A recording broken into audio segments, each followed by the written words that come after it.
welcome to Halloween Homesteader. My name is Taylor, and this is where Laura Ingalls meets Morticia Adams. And today I'm going to be talking to you about how to get started on homeschooling. This was actually a poll that I had on my Instagram. You should go follow me and check out our stuff over there at Halloween Homesteader. And everyone was interested on learning the basics and the foundation of homeschooling. So today I'm going to do my best to get you on the right track, set it up for you, and steer you in the right direction. So grab your coffee, tea, or beverage of choice, and let's talk about it. So the first thing we're going to talk about is the legal aspects that come with homeschooling. Each state has certain requirements that you have to adhere to, and they are different in each state and they vary. They range from, let me check out my notes. No notice or low regulation. No notice means that you don't have to tell your Board of Education that you're homeschooling. You don't even have to send that. Low regulation means that there's not a lot of things that you have to adhere to. The second tier is low regulation, which is what my state is. I'm from Kentucky, and we have a low regulation state, and we do have to send in a notice. So we are homeschooling. The third tier is moderate regulation, and the fourth one is high regulation, which there's only a handful of states that are highly regulated, and they're in the New England area. So whenever we talk about requirements for homeschooling, each state has subjects that you have to teach, which are your core subjects. Those would be English, math, science, social studies / history / civics. Those all kind of fall in the same tier together. And each state also has a certain amount of days or hours that are required that you have to adhere to. And each state also has different ways that you have to keep records or any sort of portfolio that you may need to create to show later. Really great resource and website that I personally use is called HSLDA. That stands for Homeschool Legal Defense Association. I had to check, it's a mouthful. But anyway, this is a really great website to help you navigate the legal aspects according to your state.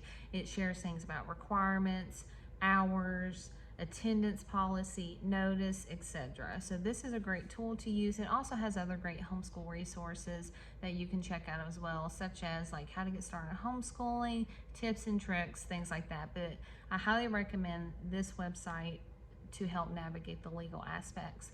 Also, you need to check with your local Board of Education. You can call or check out online, or personally just, make a little visit and talk to them about their homeschooling and how does that look in your state and in your county.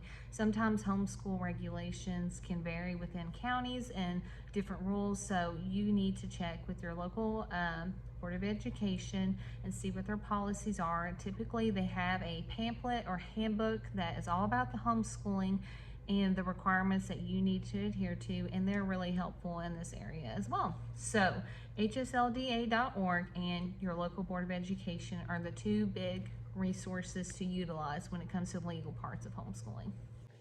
Now that we got all that legal jargon out of the way, let's talk about your vision for your homeschool.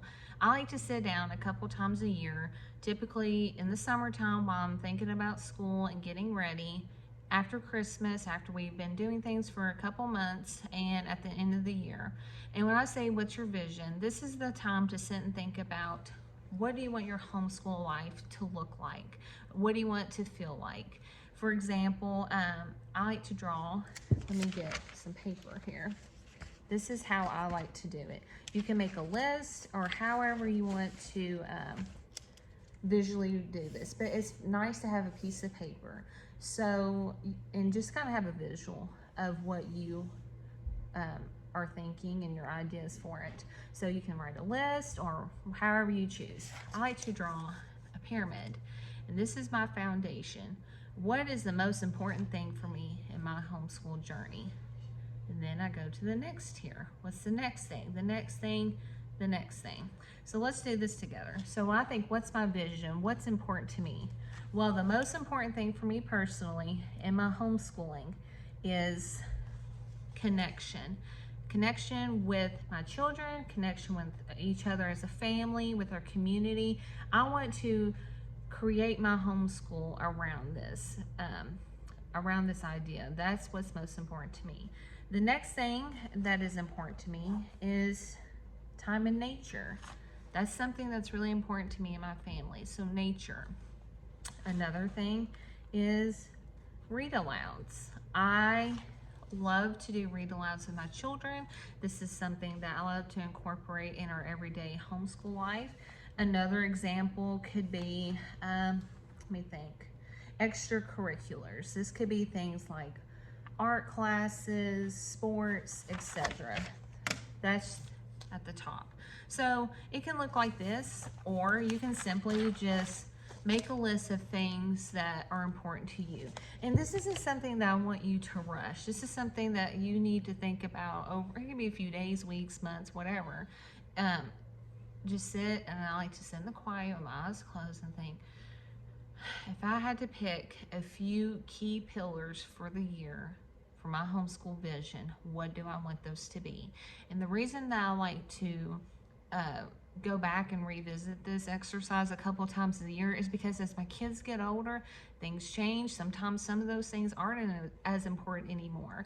And that varies year to year. As the kids get older, as I grow, you know, those things change. And everybody's is going to be different.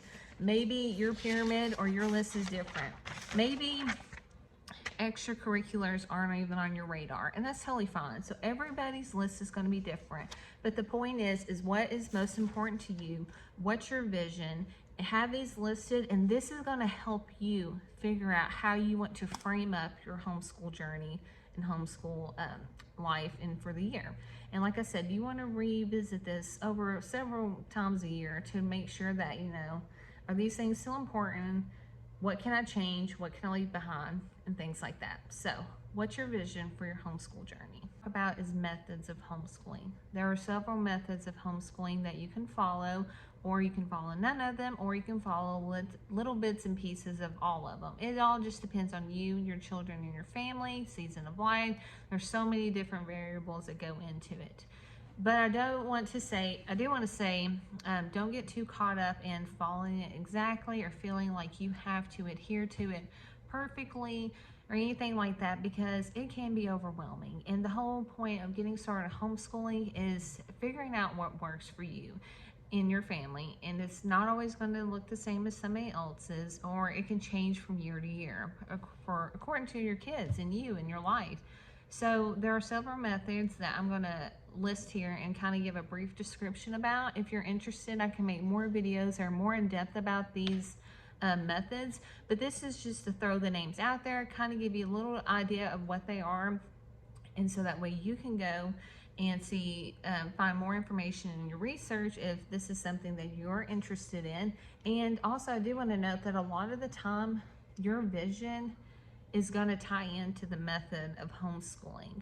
So keep that in mind as well. But like I said, don't get too caught up in it and trying to follow it perfectly or anything like that. This is just simply to help give you a direction to go and see if this is going to work for you. So some of the methods are eclectic, which is what I am. That means I use a little bit of this and a little bit of that. We are a Mod Podge homeschool family. Charlotte Mason, unschooling, classical, Montessori, Waldorf. Those are some of the more popular ones. There are other ones as well. A really good book to read is called The Call of the Wild and Free. She does a really great job of giving a description on each of the homeschooling methods, but also simply just doing your own research. A really great way to learn about these methods, aside from books, is YouTube videos. That's how I learned a lot about them as well. So I would look up Charlotte Mason method and watch some videos about that and learn about it. And then I would look up things like nature school, just whatever it may be. YouTube videos are a really great resource as well, aside from books, and they kind of give you more in-depth and personal look into the life of somebody that follows this method. So that's a really great way to learn about it. And of course, books, check out your library. Libraries are a really great resource to find out about homeschooling as well. As far as the methods go, that's simply to help steer you in the right direction. And I do want to encourage you that you are not, have to abide by it perfectly or anything like that. You're allowed to change your mind. You're allowed to grow and move things around or do whatever feels right for you and your family. So don't get too caught up on the methods. And the best way to learn if this is going to work is to simply experiment. Try things out, see what works, see what doesn't, and eventually you kind of find your way. And the last thing that I want to touch on before I answer some questions that I had on my Instagram is simply to just start. I know that sounds very vague and it's very cheesy, but really it's the truth. Sometimes you have to just take a leap of faith and start. There are going to be days where you don't feel like you're doing things right. There are going to be days where you question yourself, am I making the right choice? And I want to encourage you and remind you that you are doing exactly what you're meant to do in that moment, because homeschooling is about you and your children and your life together, where you're learning alongside each other. And I know it's scary, and I know you're going to question yourself, because I've had those moments. I still have those moments, and I've been homeschooling my kids for years. But the honest truth is that there's nothing else I'd rather be doing, because something that you will never regret is the time that you have spent with your kids, and homeschooling is just that. So I encourage you to start, learn, grow, and sometimes you just fumble your way through, and that's okay. But the point is that you took the risk and you took a leap of faith and you tried it.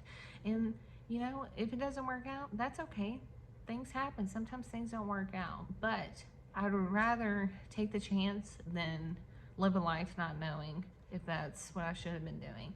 So just start. A couple questions on Instagram. I asked if anybody had any questions about homeschooling, and I had a couple that came in. So let me check here. My friend, what are the best ways to find free curriculums and ideas? So whenever I was starting homeschooling, I was on a really tight budget.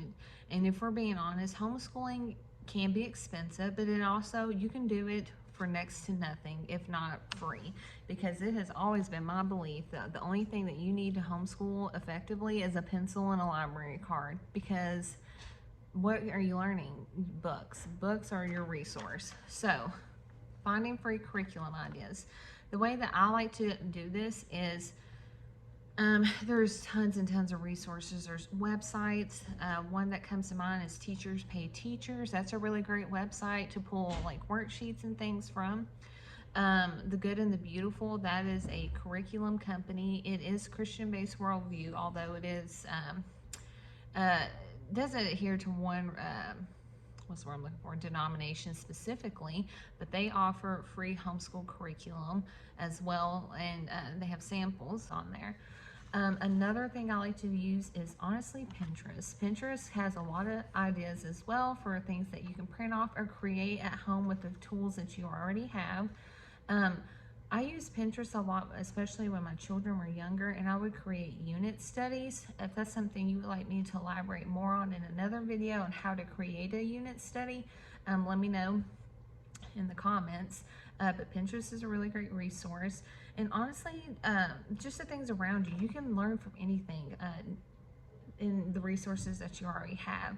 So like everyday life, you're baking something, have your kids have a hands-on opportunity with you, because we can learn about fractions and measuring, things like that. This is life experiences that with your kids, and the whole point of homeschooling is living life and learning together. These homeschool curriculum companies have samples that you can use, so check out some websites and see what works for you, and check out their samples, print them out, give them a whirl and see if they work, see what doesn't, and then you can have a more you can feel better about making a purchase if you need to.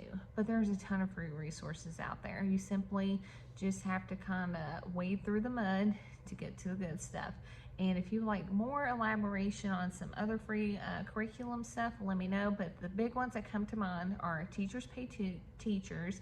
Check out homeschool curriculum companies to see if they have any samples, and Pinterest, especially whenever you're creating a unit study. How do lesson plans work? Or are they something that you timeline type deal? So that all depends on you and how you want to do things.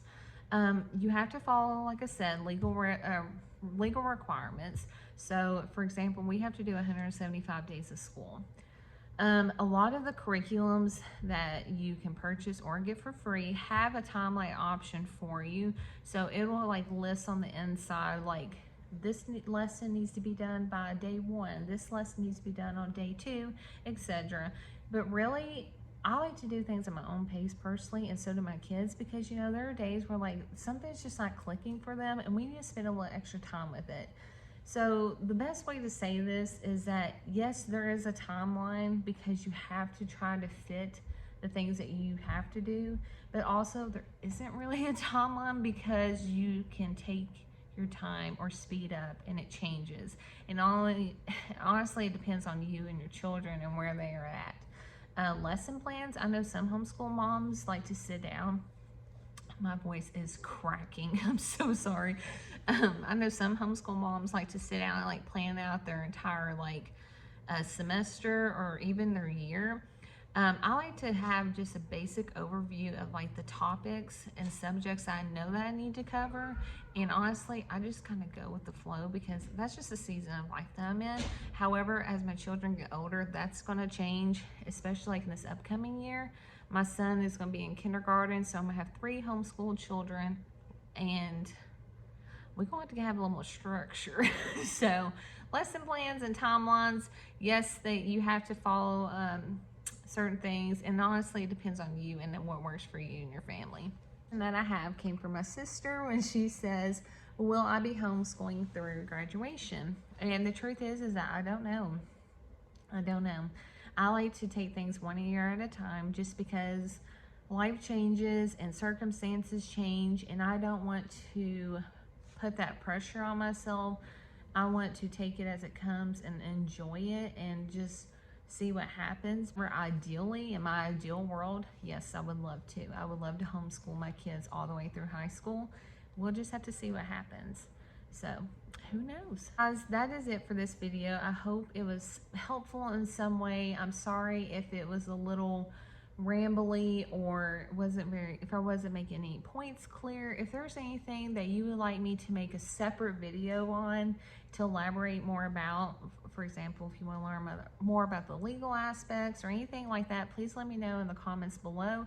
This video is just to kind of help give you the 4 main points, steer you in the right direction, and hopefully help send you on your way to learning about homeschooling. You guys so much for watching. I appreciate it, and I love doing these homeschooling videos. It's something I'm really passionate about, and I would love to make more in the future. So thank you guys so much for watching. I'll see you next time. Bye guys.